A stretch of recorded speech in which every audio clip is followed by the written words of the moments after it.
She couldn't possibly be believed, said the Prime Minister. His ministers have his senior team have lined up to undermine her credibility and suggest that she was just angry because she lost her dream job, as Gerald Butts called it. Only problem, kind of a big problem, she kept records. Yeah. She kept records of what happened. She kept notes. She kept texts.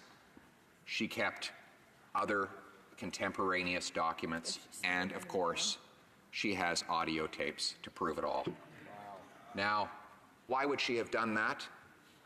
Why would she have recorded a conversation with the Prime Minister's top public servant on this matter? Why? I'll tell you why. Because September, October, November, she had been hounded. Fortunately, I do have a point of order. The Honourable Parliamentary Secretary to the Government House Leader has a point of order. Yes, Madam Speaker, I suspect if you were to go over the last half hour or so of discussion or from debate from the member opposite, you'll find that we've been very patient in trying to get a good understanding. Today's debate is all about the budget 2019, and all I would ask is that the member opposite, at least every so often, use the word budget, so this way people that are watching are aware that it is a budget debate. I appreciate the information or the point of order. The Honourable Parliamentary Secretary is well aware that there is some latitude when there are debates in the House, and I am sure that the Honourable Member from Carleton will relook at his speech to make sure that he is actually addressing the budget bill, and I will send the time back to the Honourable Member for Carleton.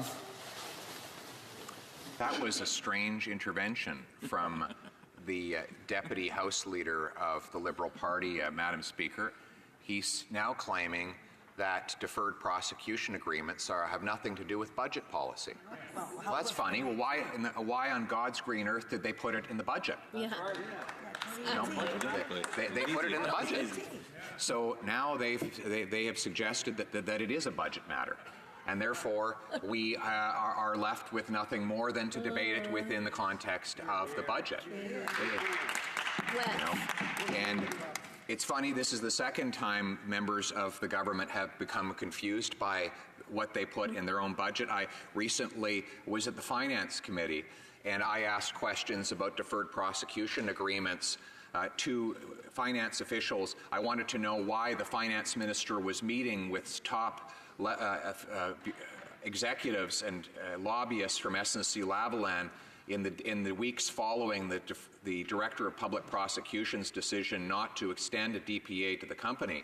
And all of a sudden, the chair of the Finance Committee slammed down his gavel, and he said, "This is not relevant. It has nothing to do with finance."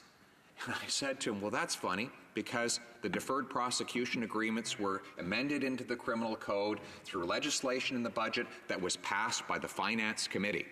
Right. So this government used an omnibus budget bill to introduce this package of special deals for corporate criminals, and that's exactly why we are debating it today when the budget is before the House of Commons.